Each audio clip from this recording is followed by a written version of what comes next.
Salut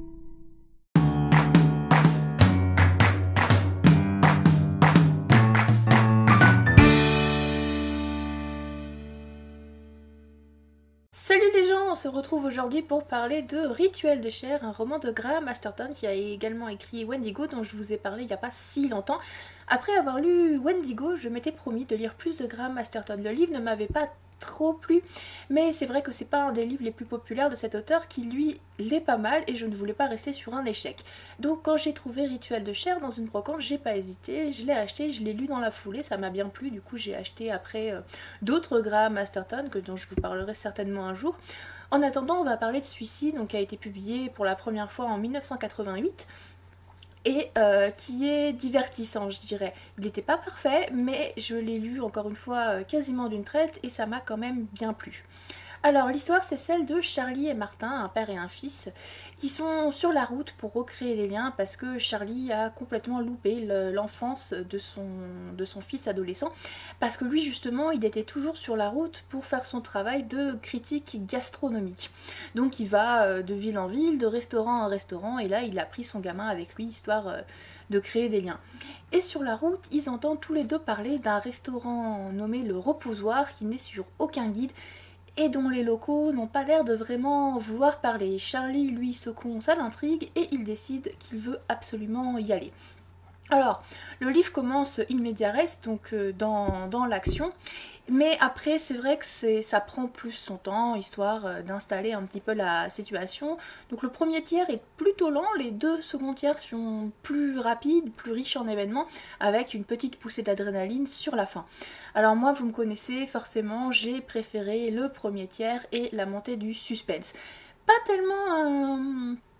tellement un suspense quant à ce que Charlie et son fils allaient découvrir dans le restaurant, mais plutôt un suspense quant à mais comment est-ce qu'ils allaient réagir, quand est-ce qu'ils allaient y entrer et surtout est-ce qu'ils allaient s'en sortir, est-ce qu'ils allaient y survivre. Histoire de paraphraser un petit peu Alfred Hitchcock, qui s'y connaissait quand même un chouïa en matière de suspense, il disait à propos du suspense et de la surprise que si on regarde deux personnages avoir une discussion parfaitement banale autour d'une table et que subitement sortie de nulle part une bombe explose, alors ça crée la surprise.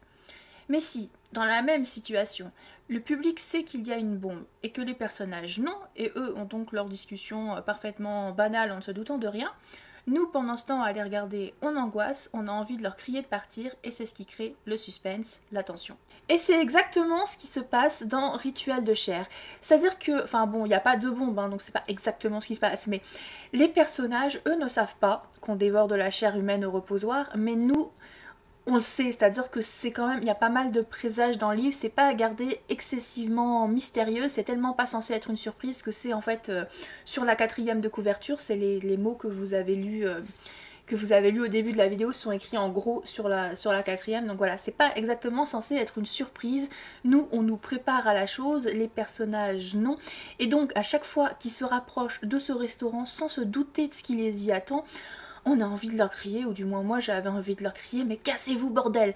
Alors après, leur situation c'est un peu entre la bande d'Hitchcock et la bande de jeunes débiles de certains films d'horreur, c'est-à-dire que vous savez, dans les films d'horreur, des fois, les jeunes qui vont aller faire la fête dans un endroit reculé, ils vont croiser, mettons, un mec à une station d'essence qui va leur dire non, n'allez pas là-bas, c'est dangereux, et eux, c'est con, ils y vont.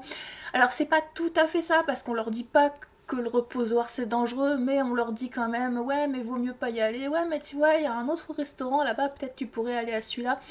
Donc ils ont quand même été un minimum avertis, plus que les mecs qui mangent sans savoir qu'il y a une bombe sous leur table. Donc c'est à mi-chemin entre les deux, mais il y a quand même une sacrée... Enfin pour moi il y a eu une certaine tension dans les pages de ce livre, et une certaine curiosité aussi. Alors curiosité un petit peu morbide, mais on nous hypait tellement ce reposoir que moi j'avais envie de voir ce qu'il y avait à l'intérieur quoi.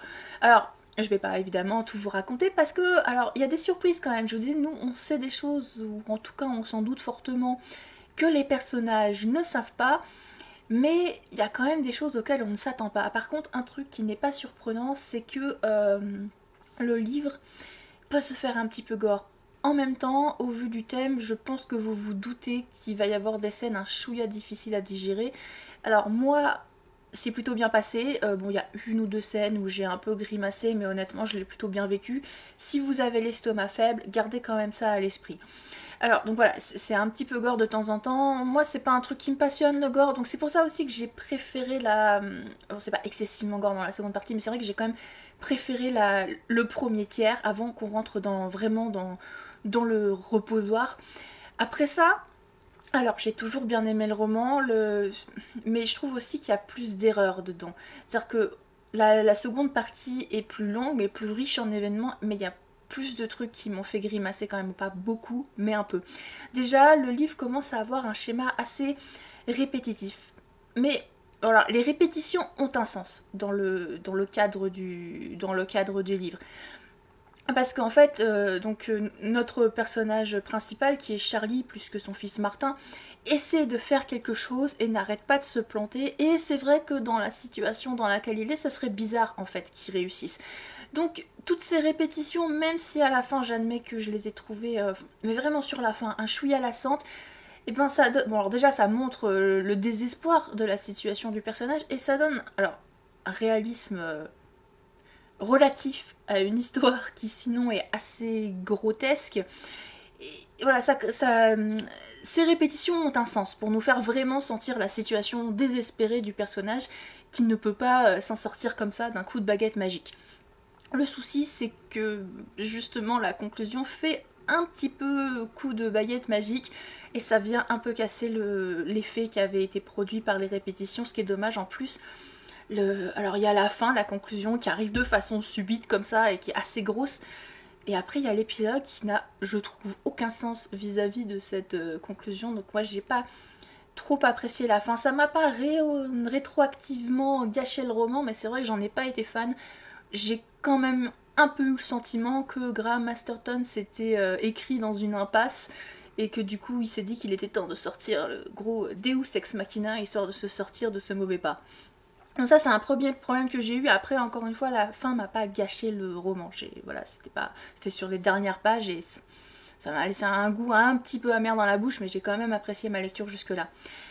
Dans cette seconde partie, un autre truc qui m'a dérangé, c'est que on nous introduit un nouveau personnage féminin. Il y en avait d'autres avant, on nous en introduit un, et elle m'a laissé un petit peu dubitative, on va dire. C'est-à-dire qu'elle vit une romance très accélérée, qui convient pas vraiment aux circonstances, avec un personnage principal qui est pas exactement présenté comme charmant. Et ça fait très forcé, ça fait très... il fallait bien qu'il se tape quelqu'un et malheureusement on n'avait aucun personnage féminin sous la main qui puisse remplir ce rôle, les autres ça marchait pas. Donc on a introduit celle-là et finalement tout le livre aurait pu se passer sans elle et se terminer exactement de la même manière et moi ça m'a un peu dérangée. Bon après c'est vrai que voilà, effectivement, si elle n'avait pas été là, notre personnage principal n'aurait pas eu droit à sa love story en tant que trophée pour le récompenser de sa rédemption. Parce que Rituel de chair c'est quand même en grande partie l'histoire de la rédemption de Charlie. Il y a plusieurs thèmes qui se mélangent dans Rituel de chair et un de ceux-là, c'est la question des relations entre enfants et parents, avec l'idée que la génération d'avant a failli à la tâche et n'a pas offert de bons repères, de bonnes valeurs. Un bon exemple à la génération d'après, en l'occurrence lui, Charlie, il a complètement loupé toute l'enfance de son fils parce qu'encore une fois, il était sur la route, donc il l'a pas, voilà, il l'a pas vu grandir. Alors après, le personnage de Charlie nous parle à un âge qui est finalement plutôt jeune parce qu'il a la quarantaine, un petit peu moins. Il nous parle de désintégration du corps, désintégration de l'esprit. Il nous parle aussi de tous ses collègues qui ont flanché bien plus vite que lui, qui n'ont pas supporté ce style de vie. Et c'est vrai que dans un roman qui parle d'anthropophagie, on a l'impression que les collègues de Charlie ont été mâchés, digérés par leur travail et que Charlie n'en est pas loin non plus. Mais il peut pas mettre la faute sur son travail parce que c'est un travail qu'il a utilisé comme excuse pour fuir, car comme on le voit dans un flashback, Charlie a toujours fui. On le voit ça avec un flashback qui est pas long mais qui est assez glaçant en fait, avec une certaine Dolores, et donc Charlie a toujours abandonné, Charlie a toujours fui, et d'ailleurs alors même qu'il est sur un voyage pour renouer des liens avec son fils, il continue de l'abandonner, alors pas nécessairement physiquement, mais il ne l'écoute pas, il ne prend pas ses peurs au sérieux, ce genre de choses, il l'abandonne émotionnellement en gros.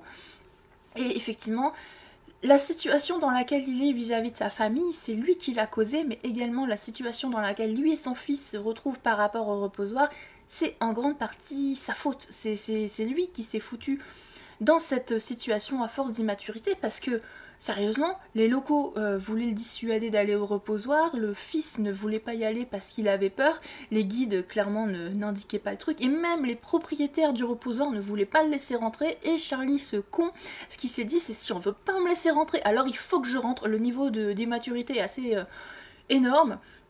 Ce qui est en plus assez ironique, parce qu'il reproche à son fils d'être immature de façon typique pour un adolescent, pardon. Et il a exactement la même immaturité, et on revient au thème de la génération d'avant qui n'offre pas un bon exemple à la génération d'après. Et donc l'idée de ce livre, c'est que Charlie doit se racheter, doit grandir finalement, doit cesser d'abandonner son gamin. Et voilà, donc c'est toute l'histoire. Donc ça fait de Charlie un personnage qui est assez imparfait, forcément, parce qu'il faut bien qu'il ait quelque chose à racheter. De temps en temps, je l'ai trouvé, souvent, je l'ai trouvé honnêtement un peu agaçant, justement à cause de cette immaturité et de cette tendance à tout ramener à lui. Mais c'est quand même un personnage que j'ai suivi, que j'avais envie de voir triompher, etc. Voilà, je l'ai suivi dans cette histoire et je le soutenais quand même. C'est juste que de temps en temps, il m'a agacé un petit peu, mais il était écrit de façon constante, sa personnalité se conservait. Et l'idée du personnage, c'était qu'il était imparfait, donc je pouvais pas vraiment en vouloir à Graham Masterton. Le personnage, a priori, m'est parvenu exactement de la façon dont il était censé être. Je sais pas si cette phrase est très française, mais je vais estimer que vous avez probablement compris ce que je voulais dire. À côté de cette histoire donc de relations parents-enfants et de rédemption, se pose également la fameuse question de l'anthropophagie. Je vous disais, j'ai pas beaucoup aimé la conclusion, et c'est parce que non seulement elle part dans le Deus ex machina vis-à-vis de l'intrigue, mais il y a aussi une sorte de Deus ex machina vis-à-vis de la grande question qui se pose le long du livre. Alors, le livre s'ouvre de cette façon, petit moment lecture. Derrière la fenêtre du restaurant, au-delà du bosquet, planait un immense nuage gonflé de tonnerre et bariolé d'une lueur orange par le soleil de l'après-midi. Une enclume d'apocalypse, le genre de nuage duquel on s'attend à voir surgir les Valkyries. Eh bien, dit Charlie, le visage à moitié dissimulé dans la pénombre. Depuis combien de temps ce bébé est-il mort, à ton avis? Martin le regarda depuis l'autre côté de la table. Difficile à dire sous cette couche de gélatine. Cette gélatine, comme tu dis, est en réalité une sauce coloniale, le reprit Charlie. C'est de la gélatine, insista Martin. Regarde comme ça frémit. Charlie pencha la tête vers la sauce écarlate et grumeleuse étalée dans son assiette, s'en approchant de si près que Martin crut un instant qu'il allait y plonger son visage. Charlie reniflait la mixture afin de tenter d'en déterminer la composition. Il essayait de savoir si l'escalope de veau qui se trouvait en dessous avait été décongelée assez récemment pour se prétendre aussi fraîche que l'affirmait le menu. Et alors, au-delà de ces histoires d'enclume, d'apocalypse et de nuages duquel on s'attend à voir surgir les Valkyries qui laissent présager des événements terribles à venir, on a cette phrase « Depuis combien de temps ce bébé est-il mort à ton avis ?» Et alors moi je trouve cette scène me fait penser à une scène de série criminelle où deux personnages observeraient un corps sur le table d'une morgue en essayant de déterminer qu'est-ce qui l'a tué. Le veau est d'abord désigné comme un bébé mort, et donc par la mise en scène, sa mort est traitée finalement comme un meurtre. Nos personnages dévorent de la chair d'être vivant, de même que les gens du reposoir dévorent de la chair d'être vivant, et le long du livre va se poser la question: qu'est-ce qui, dans l'absolu, rendrait le fait de manger de la chair humaine tellement plus atroce que le fait de manger de la chair animale, quel qu'il soit? Alors, bien entendu, en tant qu'être humain, pour la plupart, je pense, des gens, c'est plus difficile d'imaginer tuer et manger un autre être humain. C'est pas tellement le côté tuer, je pense, c'est plus le côté mutilation et consommation d'un corps qui est semblable au nôtre. Parce que finalement, tuer, bon, ça craint, hein, on est bien d'accord, mais je pense pas que ce soit un truc qui nous dérange autant, alors que l'idée de mutiler ce corps et de l'avaler, c'est pour ça que moi, il y a certaines scènes dans le livre qui m'ont quand même fait un peu grimacer, et que j'espérais que Charlie et Martin allaient faire sauter ce foutu reposoir, parce que j'étais pas très à l'aise avec ce qui se passait dedans. Mais si on met de côté notre instinct, si on met de côté notre dégoût instinctif, nos intérêts et l'envie probable, en tout cas dans mon cas, de ne pas se faire bouffer, reste la question: qu'est-ce qui rendrait finalement notre vie plus précieuse que celle, je sais pas, d'un poulet par exemple, ou de n'importe quoi, de n'importe quel animal que vous voulez.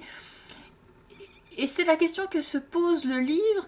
Et en plus, alors il y a ça aussi, c'est que les gens du reposoir insistent en disant qu'ils n'assassinent pas leurs victimes, alors que les animaux dans les abattoirs, ben ils ont pas trop choisi d'être là, donc c'est plus un meurtre. Alors moi, je trouve ça discutable le fait que les gens du reposoir n'assassinent personne. Mais bon, la question se pose. Au nom de quoi la vie humaine serait-elle plus sacrée, plus précieuse que celle de n'importe quel animal? Et vous trouverez les réponses que vous voulez, mais moi j'ai pas aimé la fin, parce que indépendamment de la réponse qui est trouvée, c'est vraiment du Deus Ex Machina. Le livre nous balance un truc, enfin comme ça, pour tout subitement tout mettre en noir et blanc. Et c'est con parce que c'est la question, je la trouvais intéressante, c'est ce qui crée le malaise aussi un petit peu dans le livre, même pour le personnage principal qui trouvait finalement qu'il y avait une certaine cohérence aux propos des gens du reposoir et qui se posaient des questions. Et à la fin, on nous dit bon, ça c'est bien, ça c'est mal, c'est bon, c'est réglé, voilà. Et j'ai trouvé ça très lâche, honnêtement, la façon dont c'était fait. Alors, encore une fois, la fin ne m'a pas gâché le roman, la question était posée, donc moi j'ai réfléchi et tout, et on est libre d'avoir les arguments qu'on veut et d'apporter la réponse qu'on veut ou de ne pas apporter de réponse, voilà. Ça m'a pas Donc voilà, ça m'a pas gâché le roman, que j'ai trouvé quand même malgré tout divertissant. J'ai aimé le lire, le style de Graham Masterton est toujours plutôt fluide, ça s'enchaîne bien. Ça, comment dire, il y a des thèmes que je trouve intéressants, mais c'est pas lourd finalement. C'est vraiment écrit dans une optique de divertissement avant tout, et il se trouve que dedans il y a des trucs qui en plus m'ont intéressé, auxquels je voulais bien réfléchir un petit peu. C'était pas très poussé, c'était pas parfait dans la gestion et de ses questions et de l'intrigue. Voilà, je vous ai dit, il y a des petits soucis de personnages et petits soucis des gros Deus Ex Machina à la fin. Malgré tout, j'ai bien aimé le lire. Donc si vous êtes amateur de ce genre d'histoire, eh bien vous pouvez lire Rituel de chair de Graham Masterton.